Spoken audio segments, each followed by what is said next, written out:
Hi, everyone. Judge Andrew Napolitano here for Judging Freedom.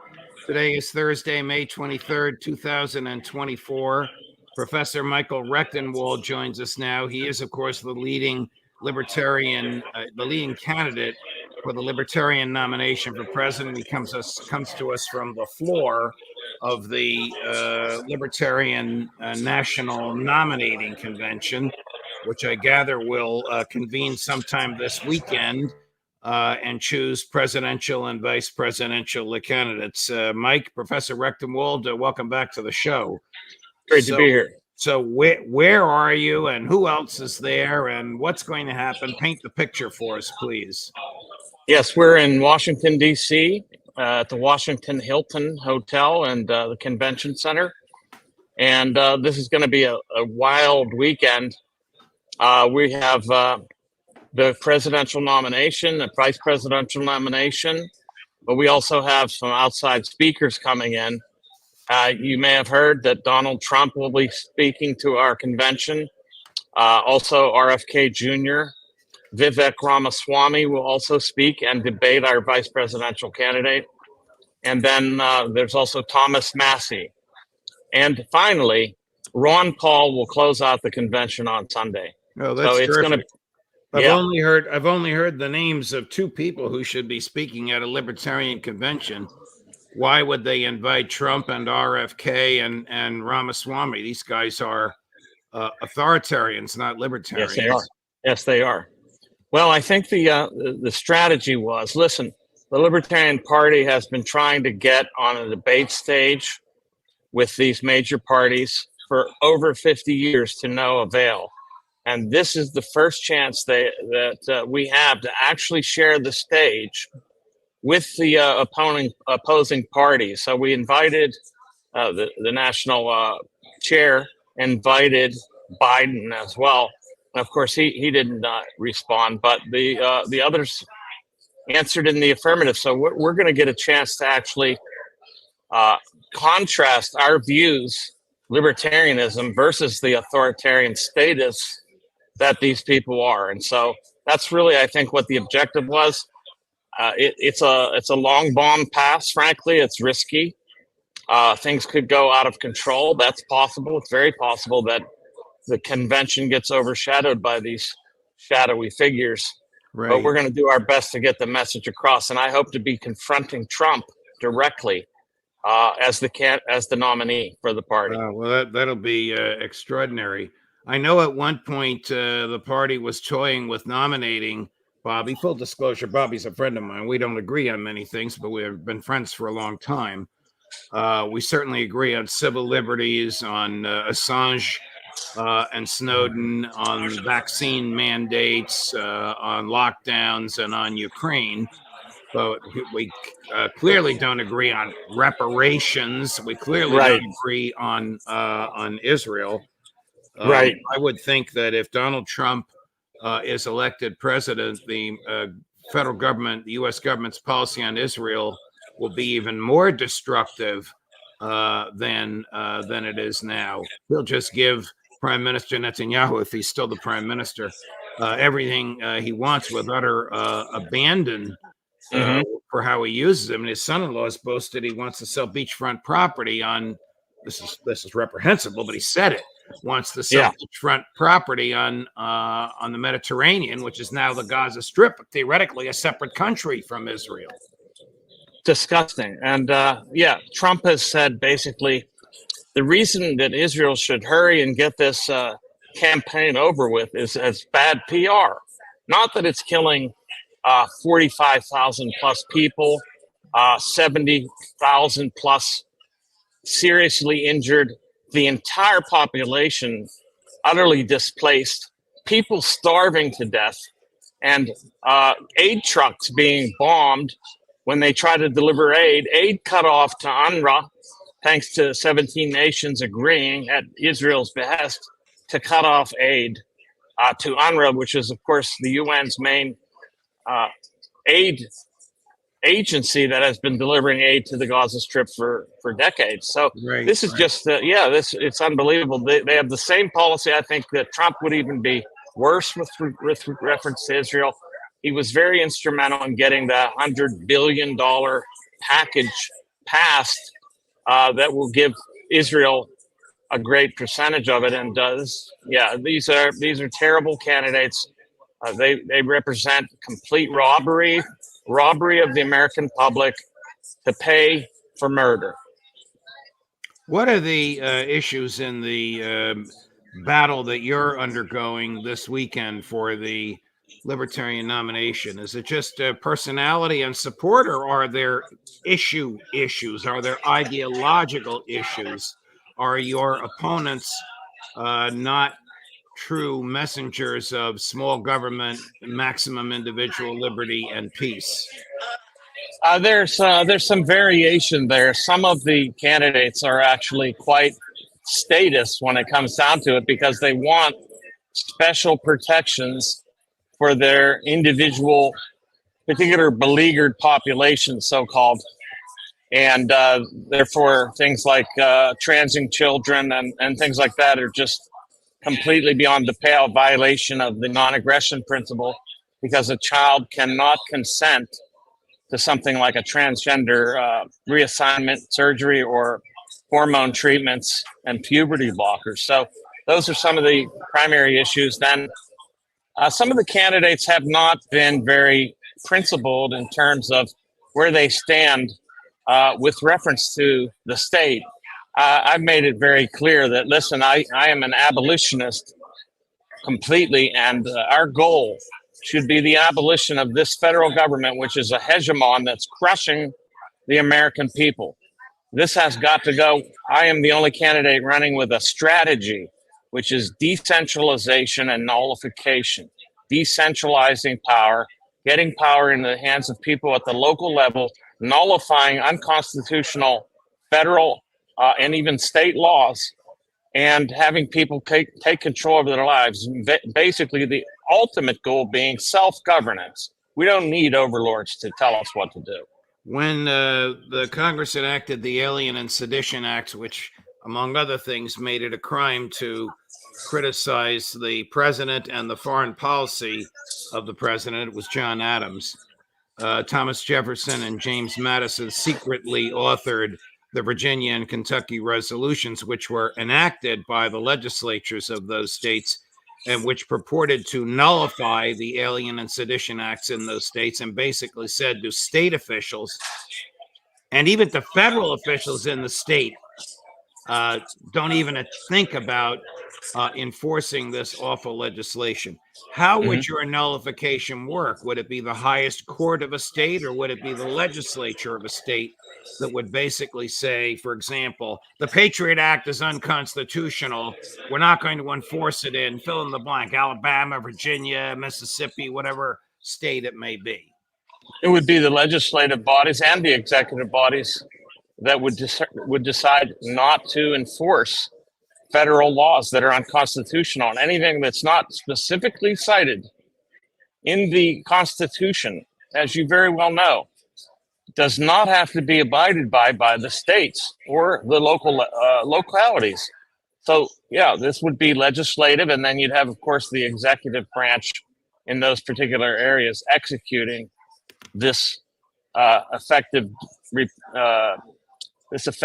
dissent and this resistance to federal mandates and laws. What would you do about, a federal judge sitting in Montgomery, Alabama, that found the legislative act of nullification unconstitutional and enjoined its enforcement? How would you address that? The appeal of the federal judge is up through the federal judiciary. Right. Is never going to recognize a loss or a diminution of federal power.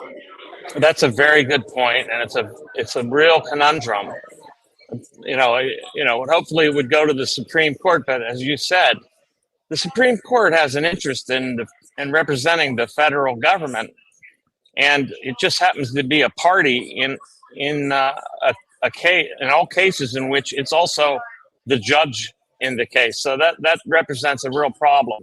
In other words, the Supreme Court has an interest in exercising federal centralized government And so that would, this would have to come down to force in some cases. They would have to force these localities to abide by federal laws and mandates. And then the resistance has to happen at the local level. And I don't think if you have enough localities doing this, they can't possibly execute this kind of force necessary. What would a libertarian president do about the federal income tax? Abolish it, absolutely, along with the IRS itself. Now, there are some candidates here that actually want to replace the income tax with a so-called fair tax, a real misnomer. If I ever heard one, there's no such thing as a fair tax. They would like to replace it with a consumption tax, 20% on all consumption, and then would give exemptions to somebody or people making 40,000 or less. But my counter to that is, how do you determine who's making 40,000 or less except through an income tax return? So It just adds another layer of bureaucracy. The only answer is to cut it entirely. Okay. We're going to take a break for a commercial announcement. When we come back with Professor Rectenwald, we'll talk about foreign policy, the foreign policy of the Republican Party, of the Democratic Party, which is the same thing, and of the Libertarian Party. But first, this. You all know that I am a paid spokesperson for Lear Capital, but I'm also a customer, a very satisfied customer. About a year ago, I bought gold, and it's now increased in value 23%. So $100 invested in gold a year ago is now worth $123. If you have $100 in the bank, it still shows $100, but $100 in the bank is now worth 24% less. Inflation has reduced all of your savings, all of your buying power, and mine, by 24%. And gold is largely immune from that. If you want to learn how gold will soon hit $3,200 an ounce, call Lear Capital, 800-511-4620, or go to LearJudgeSnap.com. Get your free gold report. Same experts who predicted the 23% rise that I've enjoyed have predicted this $3,200 an ounce gold. Learn about how to transfer this to an IRA. Protect your savings. 800-511-4620, LearJudgeSnap.com. Tell them the judge sent you.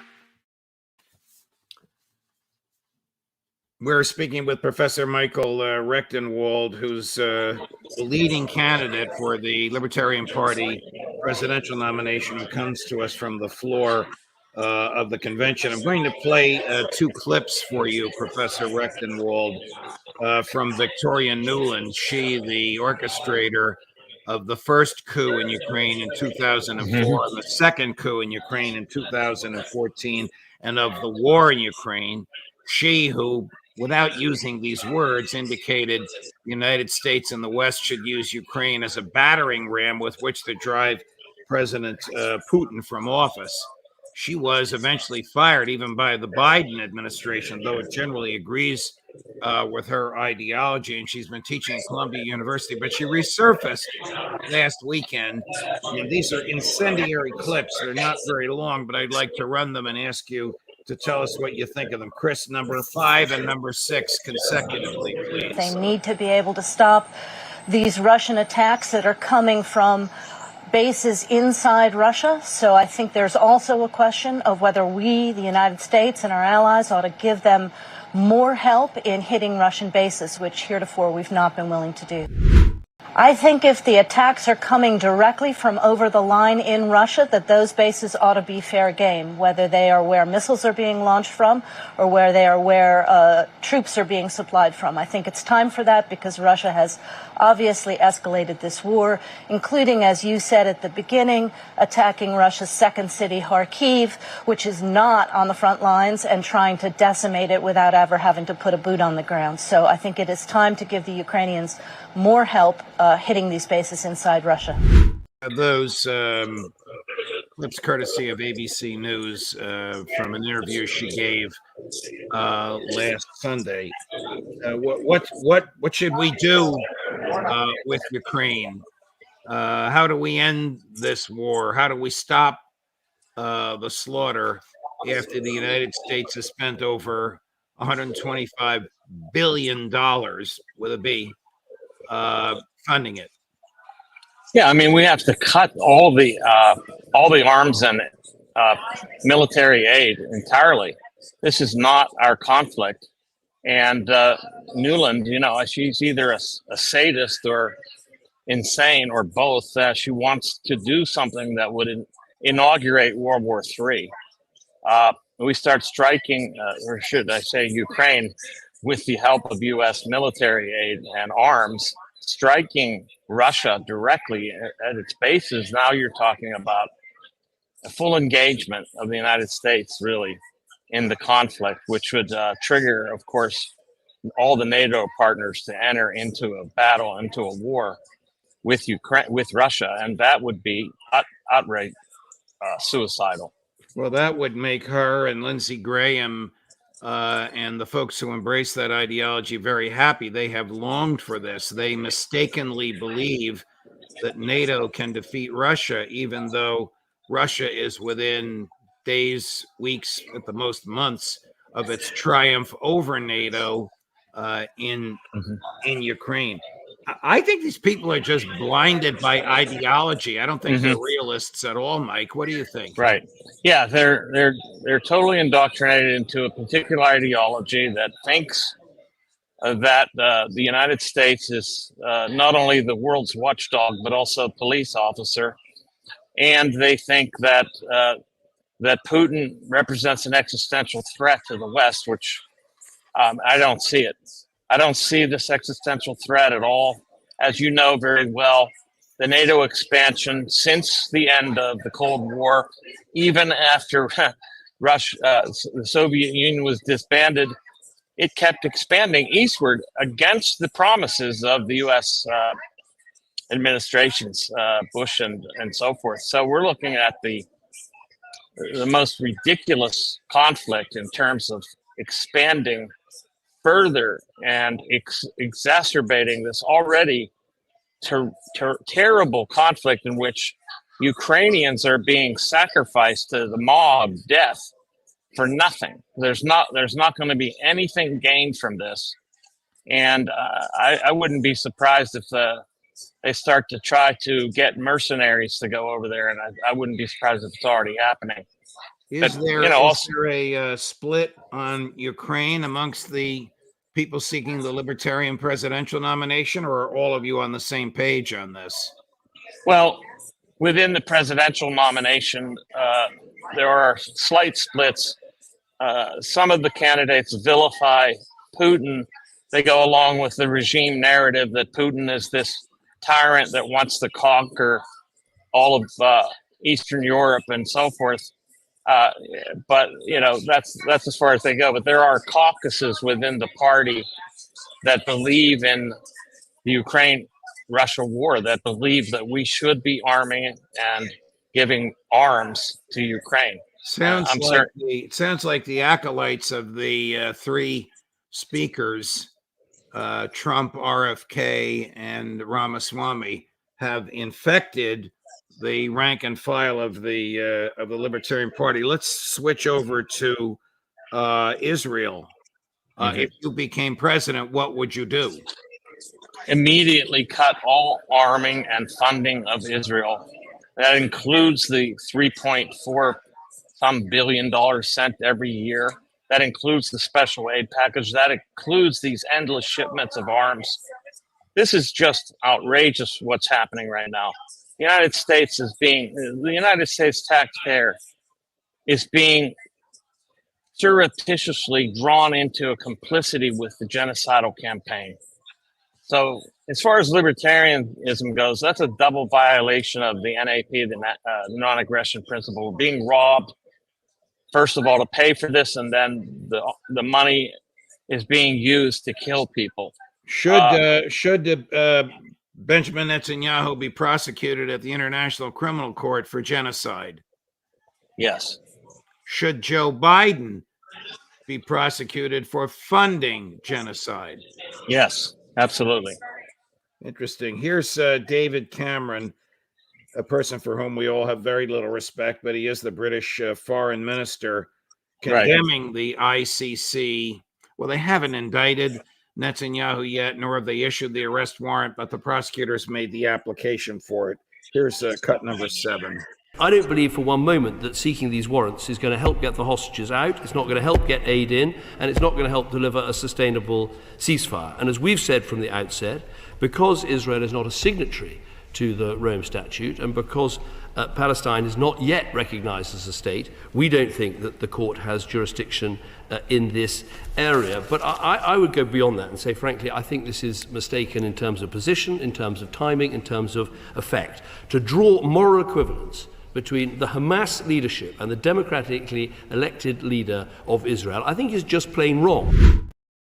He's speaking there in the House of Lords, of which he is a member, not in the House of Commons. That's why you saw the red leather chairs instead of the green ones for the Commons. I thought that the prosecutor had added the Hamas leaders in order to show some equipoise, and here you have David Cameron saying it's reprehensible that the Hamas leaders are on the same level as Netanyahu, and he referred to Israel as a democracy, which of course we know it's not.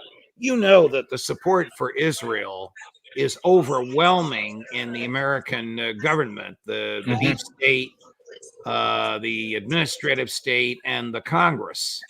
And if you vetoed any of this, your veto would probably be overridden. Would you still refuse to send military aid to Israel or Ukraine, even if you had vetoed it and your veto was overridden by both houses of the Congress? Yes, I think I would exercise executive privilege and issue executive orders to overturn this aid and these arms. It's just beyond the pale. This is just unbelievable what's happening. Then you can't even criticize Israel. If you do, you're called an anti-Semite. If in fact you criticize Zionism, you're called an anti-Semite. And it's getting to the point where they're going to try to pass hate law speech, such that you can't criticize Israel at all. And this is already being passed off into the colleges, as we saw with the protests. They're making it effectively illegal now to protest this campaign and to protest Israel's actions. This is just some sort of strange special carve out for Israel, who, if it was another nation state, I think the cards would fall a completely different way. So we have people condemning Johnson and others condemning the ICC for these indictments, when actually, if this were any other country, they'd be praising these indictments, as they did in the case of Vladimir Putin. Right. Before we go, Professor Rectenwald, give us the 1 or 2 minute version of your stump speech, why you're running for the Libertarian nomination for president and why you'd be better for freedom and prosperity and peace than Trump, Biden, or Kennedy. Yes, I'm running to restore the Libertarian Party to the radical vision of its founder, David Noland, and its co-founder, Murray Rothbard. And I do not aim to simply reform the state. I am here to lead a movement to dismantle it. That's what's necessary. We're under this behemoth of a state. It has to be diminished. It has to be diminished, or it'll crush us. It's sucking the lifeblood out of this country.